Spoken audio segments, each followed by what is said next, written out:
Abbiamo un KTM 390 RC da trofeo.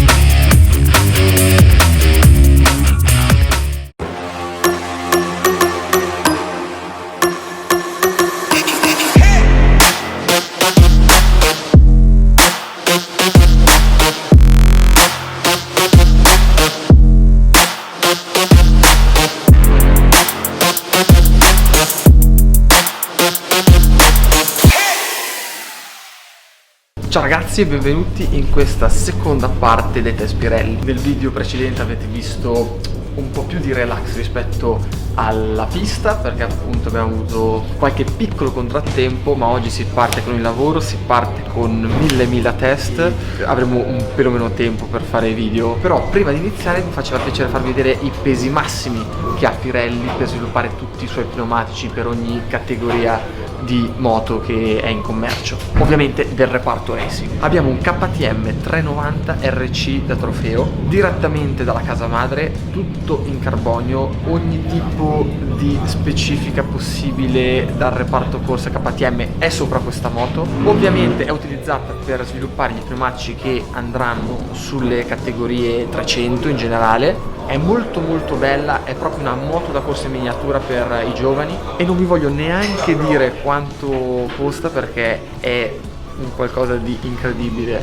Carbonio da tutte le parti, scarico a Krapovic, ogni tipo di power parts da KTM è sopra questa moto, stupenda. Passiamo adesso al Kawasaki 636. Pirelli ha scelto un 636 per il semplice fatto di poter avere un 600 che spinge molto forte senza doverlo elaborare in modo troppo invasivo, perché queste sono moto che devono fare tanti chilometri per i test, quindi un buon compromesso. Ovviamente poi abbiamo il BMW che avete visto in un sacco di video, test bagnato, test asciutto, ed è quello che uso io personalmente. È inutile che ve lo stia a spiegare perché l'avete visto in tutte le salse. Adesso invece andiamo a vedere un pelo più da vicino quello che abbiamo qui. Questo è l'R1 che ho usato quando ci correvo anch'io nel 2016. R1 standard con parecchie modifiche. Come dicevamo prima, si cerca di più l'affidabilità e non la performance, perché devono fare tanti chilometri queste moto. Quindi motore strettamente di serie, giusto equilibrato per farlo girare al meglio, filtro, scarico e centralina. Ciclisticamente semplicemente un po' di modifiche all'impianto frenante con pastiglie, dischi e pompa freno, ovviamente tubi in treccia e tutto il resto, carene alleggerite, cartucce forcelle Öhlins Nix 30 e il mono classico Öhlins TTX.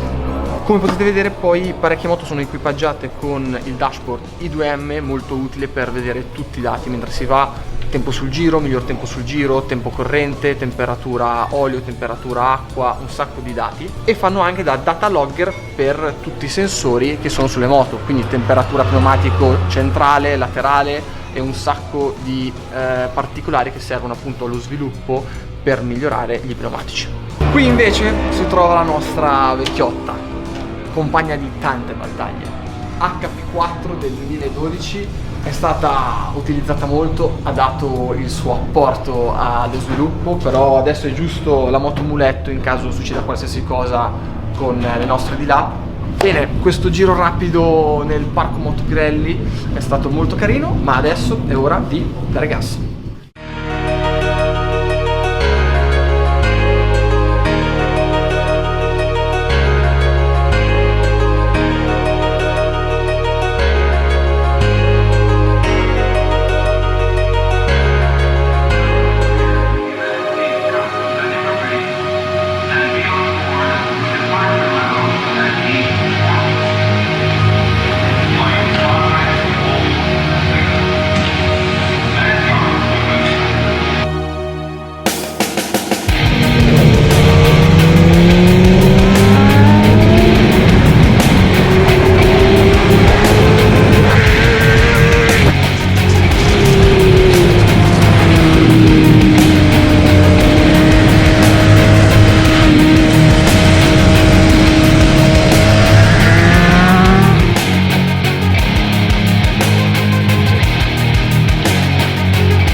Bene ragazzi, come avete visto, mentre ero impegnato a fare qualche test, mi sono imbattuto nel mitico V4R.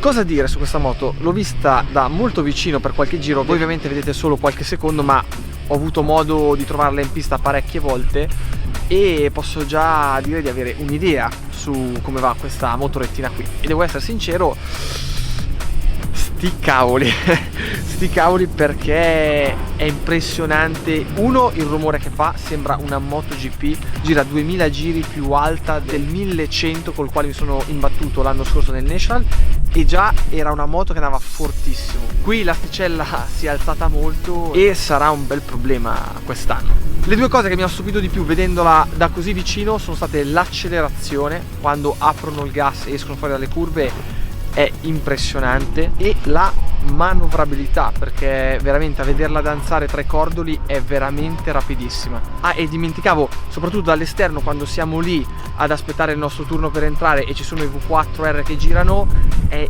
impressionante anche il rumore che fanno, perché è incredibile pensare come suonino molto vicine a una MotoGP, perché quelle che vediamo qui sono moto ancora prettamente di serie, hanno giusto probabilmente le sospensioni e qualche piccolo accorgimento, carene eccetera eccetera, ma sono di serie, quindi tanta roba. E vedremo cosa ne uscirà nel National contro la mia cara BMW S1000RR che stiamo ancora aspettando.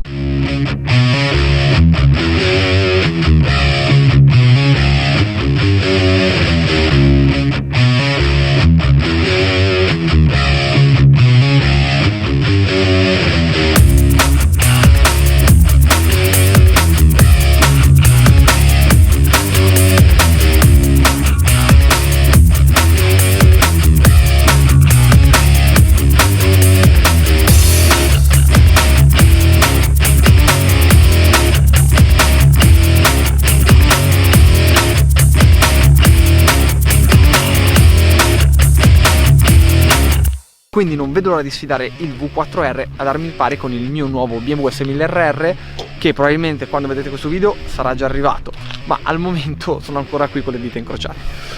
Ma non sono finite qui le sorprese, perché esattamente là in fondo c'è una pista dove molti team di motard stanno testando anche loro, perché qui a destra abbiamo la pista diciamo per le stradali e lì in fondo la pista per i motard, e ci hanno invitato a fare qualche giretto con un campione europeo e italiano. Chi sarà? Se voi pensate di saperlo, scrivetelo qua sotto, altrimenti iscrivetevi al canale se lo siete già, attivate la campanellina e non perdetevi il prossimo video. Vi lascio giusto qualche clippettina per far venire l'acquolina in bocca. Gas, e ci vediamo al prossimo video.